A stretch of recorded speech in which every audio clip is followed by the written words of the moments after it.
बिस्मिल्लाहिर्रहमानिर्रहीम। अस्सलाम वालेकुम तमाम दोस्तों को। एक वीडियो बहुत ज़रूरी समझता था। कुछ लोगों ने मैसेज किए हैं, कुछ लोगों ने कॉल किए कि मतलब यूके का प्रोसेस के बारे में हमें बताइए। और दूसरी बात ये है कि जो मैं अहम समझता हूँ, उन्होंने ये कहा है कि मतलब कुछ एजेंसियों के लोगों ने हमें बताया है कि यूके के लिए डन बेस पे हम आप लोगों को, आप हमें इतने पाउंड या इतने डॉलर देंगे और हम आप लोगों को डन बेस पे यूके पहुंचाएंगे।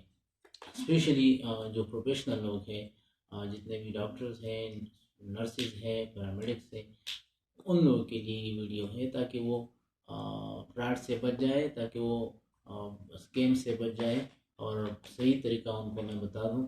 जो रिक्वायरमेंट है यूके के लिए वो बहुत इजी है। नेट पे आप बैठ सकते हो, वहाँ वहाँ से भी आप देख सकते हो, कोई मसला नहीं, आपके लिए इजी है। लेकिन जो स्पेसिफिक रिक्वायरमेंट है मिनिमम, वो मैं आपको इस वीडियो में बताता हूँ। वो इसलिए बताता हूँ ताकि आप लोग स्कैम से बच जाए, आप लोगों का पैसों का भी ज़िया ना हो और आप लोगों का वक्त का भी ज़िया ना हो।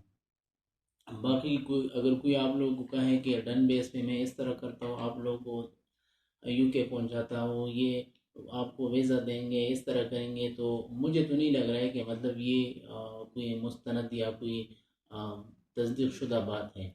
लेकिन हाँ, हो सकता है कि मतलब वो डन बेस पे किसी तरीके से ज़्यादा पैसे आपसे लेके आपको वहाँ पे पहुँचाए। लेकिन जो बेसिक रिक्वायरमेंट है वो अगर आपके पूरा नहीं है तो वहाँ पे आपको जॉब कैसे मिलेगा?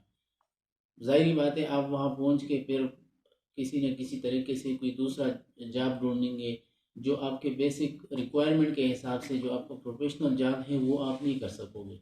तो इसलिए ये वीडियो मैं ज़रूरी समझता था ताकि मतलब आप लोगों को रिक्वायरमेंट का कम अज़ कम पता चल जाए। अपने कंट्री में भी आप कर सकते हो, आप दूसरे कंट्री में भी में हो, वहाँ पे भी आप कर सकते हो, कहीं कहीं पे भी आप बैठे हो, तो वो रिक्वायरमेंट आपके पास हो तो वो जॉब के लिए अप्लाई कर सकते हैं और आप जॉब अवेल कर सकते हैं, वहाँ जाके जॉब कर सकते हैं। वो रिक्वायरमेंट कौन कौन से हैं? वो रिक्वायरमेंट, उसमें सबसे फर्स्ट आपका पासपोर्ट होना चाहिए। अगर आपके पासपोर्ट है तो प्रोसेस आपका फर्स्ट मेन चीज़ आपके पासपोर्ट है, ये आपके पास होना चाहिए। दूसरा, आपके लाइसेंस होना चाहिए आपके पास, कौंसल का लाइसेंस हो। वो नर्सिंग से रिलेटेड कोई बंदा हो तो नर्सिंग कौंसल का लाइसेंस होना चाहिए। डॉक्टर है, मतलब फिजिशियन है, तो वो पीएमडीसी का लाइसेंस उसके पास होना चाहिए। अगर पैरामेडिक्स है तो पैरामेडिक्स से रिलेटेड उनका जो कौंसल होगा तो उसका रजिस्ट्रेशन उसके पास होना चाहिए। दूसरी बात ये है कि उसके बाद फिर आपके पास आप जो एकेडमिक क्वालिफिकेशन है, एजुकेशनल क्वालिफिकेशन, जो आपका मैट्रिक एफएससी वगैरह आता है, वो आपके पास उसके असनाद आपके पास होने चाहिए, डॉक्यूमेंट्स आपके होने चाहिए, पास होना चाहिए। उसके बाद फिर आपके पास जो आपका प्रोफेशनल एजुकेशन है, मतलब अगर किसी का नर्सिंग है, किसी का एमबीबीएस है, किसी का पैरामेडिक्स में किसी ने की है, तो वो आपके पास ट्रांसक्रिप्ट और डिग्री उनके होनी चाहिए, प्रोफेशनल क्वालिफिकेशन। उसके बाद फिर आपका आता है ये, मैं लिख चुका हूँ आप लोग के लिए ताकि कम से कम हर किसी को पता चल जाए।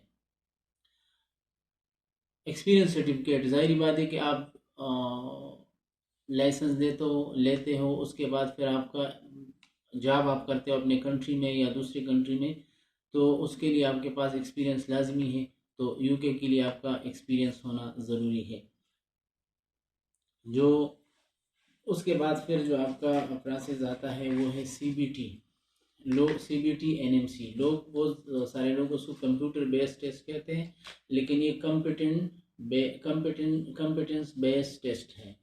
और ये बाद में मैं आपको बता दूंगा कि कंपिटेंस बेस्ड या एनएमसी क्या चीज़ है, लेकिन सिर्फ जस्ट इन्फॉर्मेशन आपको देना है कि ये रिक्वायरमेंट चाहिए यूके के जॉब हासिल करने के लिए। तो लास्ट जो है आपके पास इंग्लिश लैंग्वेज जो टेस्ट है वो, स्पेशली आइल्स या ओईटी। तो आइल्स थोड़ा सा मुश्किल है और ओईटी आसान है, स्पेशली प्रोफेशनल लोगों के लिए, क्योंकि वो उसी हिसाब से आते हैं। उसमें listening, speaking, reading and writing same है, लेकिन प्रोफेशनल के लिए ओईटी आसान है। वो प्रोफेशनल के जो वो एब्रीवेशन है, वर्ड्स है, उसके हिसाब से मतलब वो आता है, तो इसलिए प्रोफेशनल के लिए वो आसान होता है। आइल्स में जो ये यूके वाले मांगते हैं उनका overall 7 score, specially listening, reading and speaking में 7, और राइटिंग में उन्होंने थोड़ा कम किया, 6.5 भी एक्सेप्टेबल है मिनिमम। इसी तरह अगर कोई बंदा या ओईटी देना चाहता है तो ओईटी के लिए उनका जो मैक्सिमम स्कोर है वो ग्रेड बी है, स्पेशली स्पीकिंग के लिए, लिसनिंग के लिए एंड रीडिंग के लिए। राइटिंग में उन्होंने भी ग्रेड सी प्लस रखा हुआ है। तो दोनों में राइटिंग में उन्होंने थोड़ी सी फ्लेक्सिबिलिटी शो की है कि मतलब राइटिंग में आइल्स में 6.5 है और ओईटी में प्लस सी ग्रेड है, सी प्लस ग्रेड है। तो ये रिक्वायरमेंट है, बिल्कुल इजी है, इसमें वो कोई हार्ड एंड फास्ट रूल नहीं है कि मतलब किसी को पता नहीं है कि ये क्या चीज़ है क्या नहीं जी। डिग्री हर किसी के पास है, ट्रांसक्रिप्ट हर किसी के पास होते हैं, पीएनसी और पासपोर्ट हर किसी के पास होते हैं। इसी तरह बाकी ये दो चीज़ें हमारे लिए मतलब थोड़ा सा मुश्किल होंगे, सीबीटी, एनएमसी और प्लस आइल्स या ओईटी। तो आप लोग तैयारी कर लें इन चीज़ों के लिए, अच्छी तरीके से अपने मुल्क में भी कर सकते हो, कहीं कहीं पे भी हो तो वहीं पे आप कर सकते हो। लेकिन अगर आप अपने कंट्री स्पेशली पाकिस्तान में हो तो वहाँ पे ये है कि आपके पास टाइम भी ज़्यादा होगा। दूसरी दूसरी बात ये है कि आपके पैसे कम लगेंगे बनिस्बत अगर आप सऊदी अरब में हैं या दुबई में हैं कि कतर, ओमान, दूसरी कंट्री या कुवैत में है, तो वहाँ पे इनके जो क्लासेस वगैरह आप लेते हो तो उनके पैसे भी ज़्यादा होते हैं, बहुत ज़्यादा होते हैं। मैंने वो कल मैं सर्च कर रहा था तो बहुत ज़्यादा 4400 रियाल बन रहे हैं। तो 4400 रियाल वो तो बहुत ज़्यादा पाकिस्तानी पैसे बन रहे हैं।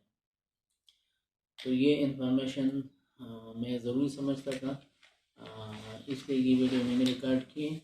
और बाकी जो भी आपको कोई कन्फ्यूज़न है या किसी चीज़ के बारे में आप इंफॉर्मेशन लेना चाहते हो तो आप किसी भी वक्त मैसेज आप कर सकते हो।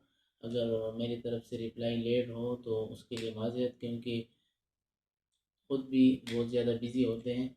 तो ज़रूर आपको रिप्लाई ज़रूर मिलेगा। आप व्हाट्सएप पे भी रब्ता कर सकते हैं और मैसेंजर पे भी, लेकिन मैसेंजर मेरे पास आता नहीं है, तो इसलिए आप लोग व्हाट्सएप, मैं ज़्यादा व्हाट्सएप देखता हूँ तो व्हाट्सएप पे आप रब्ता कर सकते हैं। मेरा नंबर तो मेरे ख्याल में कोई ऐसा नर्स नहीं होगा जिसके पास मेरा नंबर नहीं होगा, तो इसलिए आप व्हाट्सएप पे रब्ता करें तो ये अच्छी बात होगी। शुक्रिया।